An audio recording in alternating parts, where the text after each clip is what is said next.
Good morning, it's James. I do hope and pray this message finds you and your loved ones peaceful, thriving, and well. Thank you for showing up. Thank you for your time, and thank you for your energy. This morning, I think we are going to be addressing something that I believe every single one of us would love some support with. I know that when I did this research, I was thinking deeply about how I need and desire to show up more these days. And that wasn't necessarily something that came easy, because I look around the world more and more, and there's so many valid reasons to pull back, to dim your light, to not want to stick out in a positive, loving, and hopeful way, because it seems risky. At the very least, the judgment and the ridicule for being someone who still believes in common humanity and decency and kindness and inclusion and love and worldwide oneness. Oh my gosh, this is not an easy time.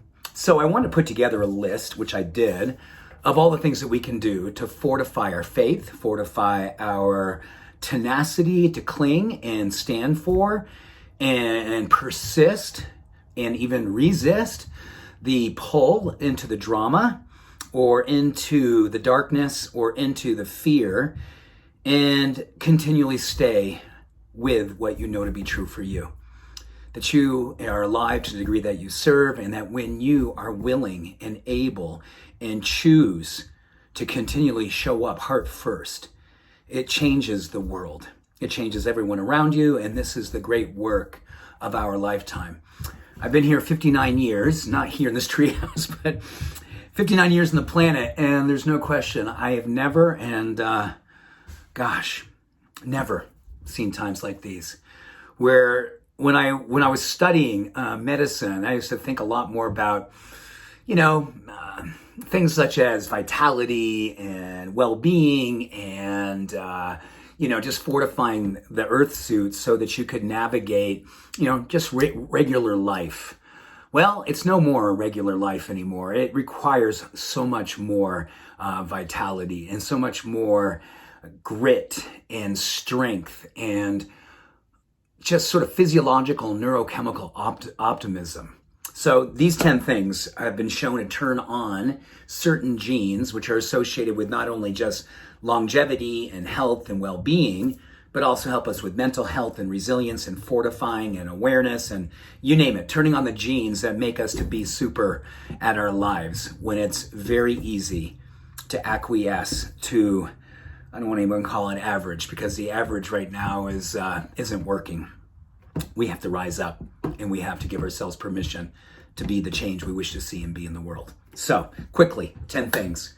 Meditation, no question, we know what it does for our mind, our body, our emotions, and it absolutely turns on the genes associated with vitality and optimism and tenacity with each of those qualities. Number 2, when we experience more love and we're giving more love, the oxytocin levels help to rise up and then lower inflammation, but also help us to be more of a hopeful presence, which creates a contagion neurochemically and physiologically. So our example starts to transfer and mix with others in a positive way of lifting them. And I want to say this because I feel like it's easy to stay sort of in our group, our table, if you will, where we feel safe and secure. I love that. I love being at that table. But I know I'm not going to do the best work of my life at that table. I got to go to the other tables where other things are thought of, or other values and other ideas and ideals and whatever because we're all here together. And every one of us has a way that we see the world. And I need to have a better opportunity to understand what people are seeing and being, thinking and feeling, so I can listen, and then together maybe we can co-cultivate ideas about coexistence in ways that really, really benefit and raise all of us, so we all feel like we have a voice here.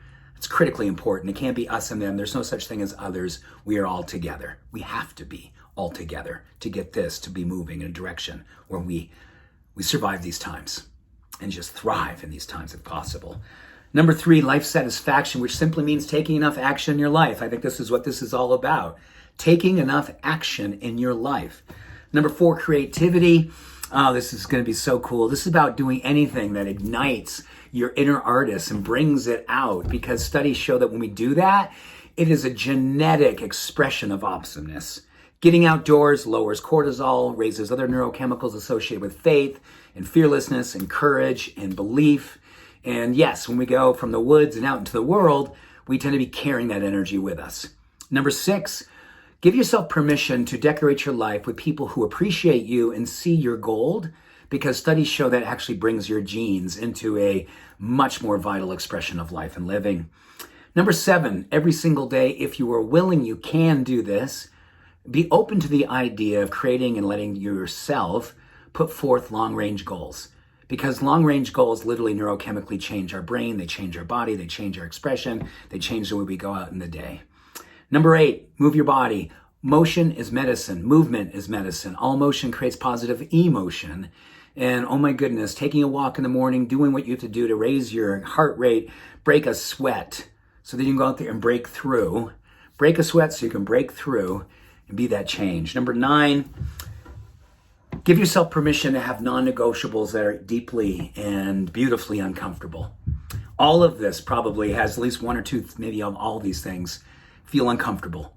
That's a good thing, because when we're pushing our boundaries and opening up to expressions of living and loving that are not usual, we are more awake and more awesome and more aware and more contagious in the most beautiful way. And number 10, serving.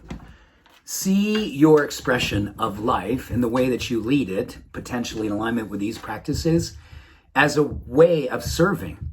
We are all alive to the degree that we serve, and this is a service to take care of your mind, your body, your spirit, so you can be a spiritual warrior, so you can go out in the world and build bridges with everybody, hopefully as many people as possible, and we can meet places in between and realize we're all in this together, in common humanity and vulnerability and showing up and compassion and openness allows for incredibly beautiful things to happen. Oh my goodness, are we ready for this? Oh my goodness, are we overdue? And oh my gosh, let's stand. Let's stand for this. Because I can't stand for the other things that are keeping us from being together. I can't stand for those anymore. I'm going to stand for being together. Much love, all blessings. Have a beautiful day. Bye for now.